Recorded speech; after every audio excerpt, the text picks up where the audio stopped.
suction. Oral suction. So with the oral suction, guys, it's connected with the oral tubing. There's an oral tube here. Imagine this is the oral tube. And it's connected with the suction machine. Turn on the suction machine, do the oral suction. This is to absorb the water. If you go cleaning with your mouth, teeth in the dentist, they will do suction, right? So it will suction. And put the patient back. Clearly, the patient is not risk for aspiration because there's no movement. And of course, for the patient's comfort, no more bad breath. So proceed with, again, it's morning, kahit tayo may bad breath tayo. How come with the patient? Right? And some irresponsible nurses, some responsible caregivers, some responsible nursing assistant, they're not doing oral care every day. So what if the patient needs really oral care? Right? So for you, as part of a caregiver, you have to do the oral care. That is the time I will do now the bathing. Later on, we will proceed with the bed bath. And now we doing the oral hygiene of an independent individual. Independent individual, guys, are conscious patients, and usually they will do. You will ask, are you comfortable to do it by yourself, or are you comfortable that I will do brush for you every 2 hours? That's the standard. Again, in a hospital setting, you cannot apply every 2 hours. You have a lot of patients, guys. You have 8 to 10 patients every morning. Just make use of it.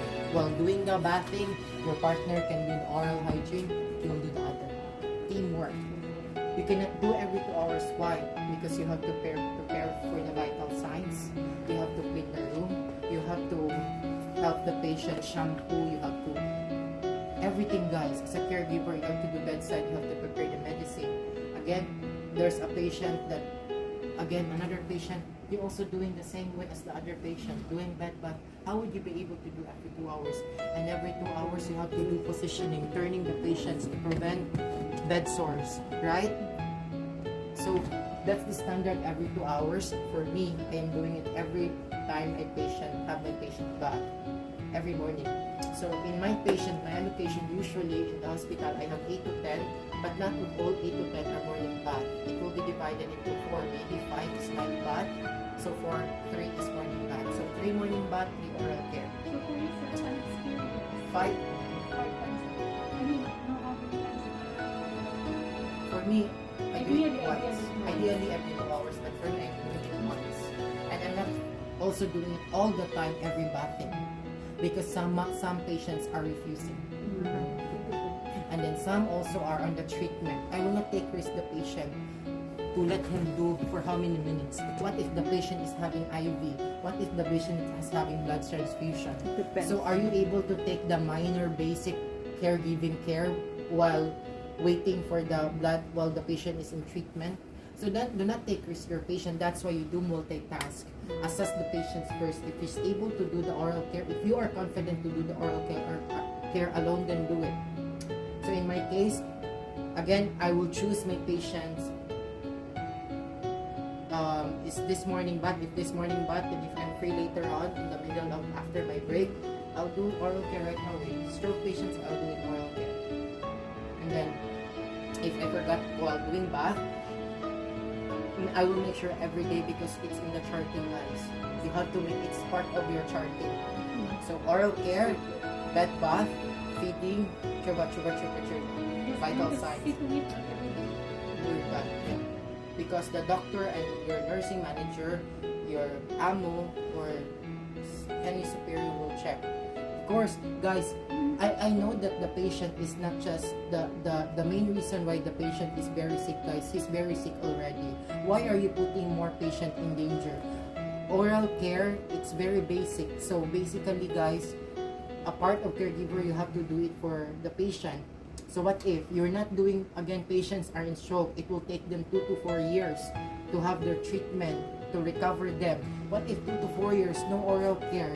Everything is already working. The functions of the heart, the body, the brain, it's already working. But there's still some risk problem because you did not do oral care for 2 to 4 years. The very basic you forgot. see? And then halitosis, nagka-problema na, and then complicate, nagka-bacteria na, and then kumalat yung bacteria sa katawan. Again, minor, it's very minor, but it's very important. Every single actions to your patient is very important. So going back, so we are now handling a patient, independent, conscious patients. So for conscious patient, guys, usually we are doing it like a sitting position, 45 to 60 degrees. So we'll ask them to sit like in the bed. So let's move the patient's head. Assuming, can you hold someone? Can you hold? Ate, it's okay. Okay, here, you go here. Okay, it's a bit heavy, huh? So what you will do, guys, so still under pads. Usually I use 2 under pads.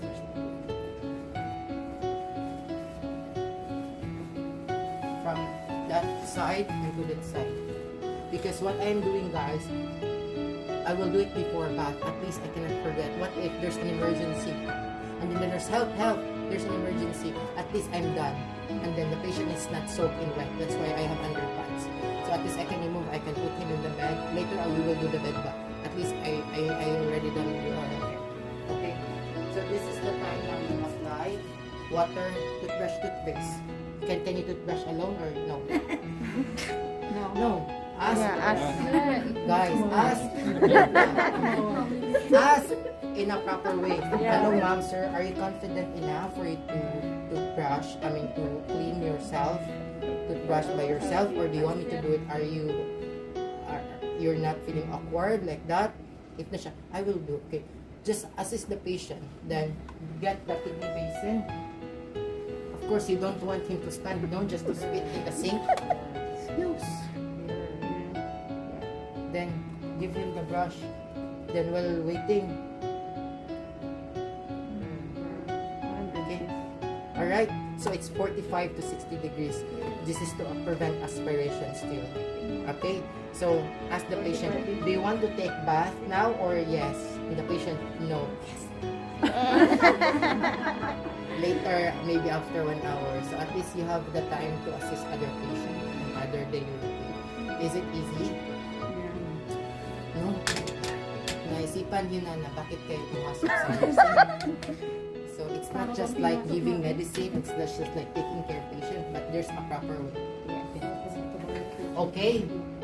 So this is John Doe. His name is John Doe. Okay. Let's proceed and bed bath. Na-sink in ba? Na-sink in? Na-sink in na ba? Sa mga utak? So guys, in doing bed bath, guys, I just wanted to give you a heads up. Doing bed bath in your book, guys, it is a long process. Okay? If you can see in your book, there's a lot of steps. It's still the basic standard. It's the proper way. However, it will not be applied to your real setup in the hospital. So what I'm actually teaching you guys is the application towards what I'm doing every day. I'm not saying that this is not the proper way.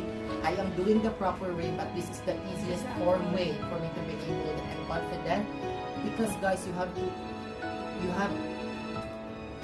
do time management. He's just not your patient. He's still not your patient. Time management, and of course, guys, your energy. Save your energy. It's still morning, guys. You still have another few more hours to take for another patient. So how would you be able to invest your time if you follow your books, folding the cloth, doing like that? So, okay. Alright. So, imagine that I have partner already. Patient is sleeping, so I will ask the patient, good morning. Good morning. We'll do bathing today. Is it okay? So we're done oral care, right? So we're done oral care. So what I will do, of course, there is a trash bin for the laundry. So remove all the things. I have gloves, I have gown already. Not the gown for the PPE. We're using the sa dampa yung plastic gown. Apron sa dampa. So that's what you usually do so that to prevent wet of the uniform. So we'll remove everything. So we'll put it in the laundry bag, plastic. So if it's not soap, the normal plastic.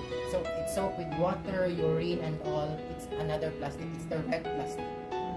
So there's a lot of things you have to learn more, guys. But now imagine this is just a normal patient, clean patient. No urine, no blood, no stool, and all.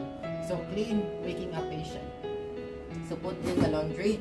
So he has gown, right? Patient's gown, hospital gown. So ask the patient to remove, not just remove right away. Okay. As again, patients comatose, they can hear. So tell them, I will remove now your gown, Baba, Mama. So I'll remove. Guys, by the way, elevate the bed. Do not eat in your ear. It should be here. Because your back pain. But we cannot be able to move it. It's just a shoe. Assuming it's elevated on my head. Okay, so I'll remove.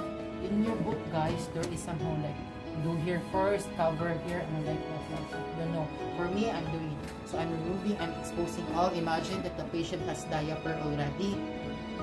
Still have a diaper. So imagine this is the diaper. So remove the diaper. If he has poo-poo, check on it. Now, it's the time you clean the poo-poo and changing the diaper. But before that, we'll do the oral care. Head bath first.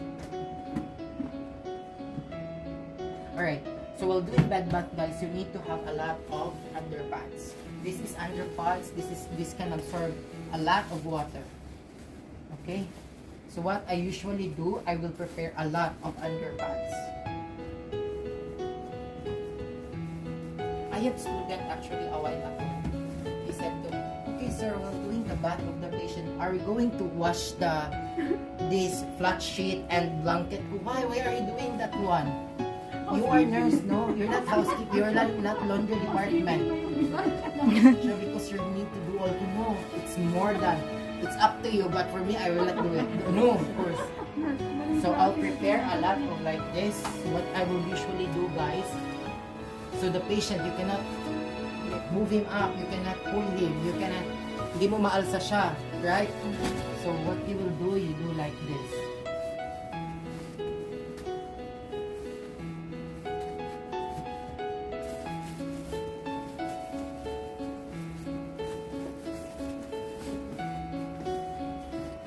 Again, it's a stroke. You cannot be able to do. Again, do not put this one because maybe there's a urine or a poo-poo.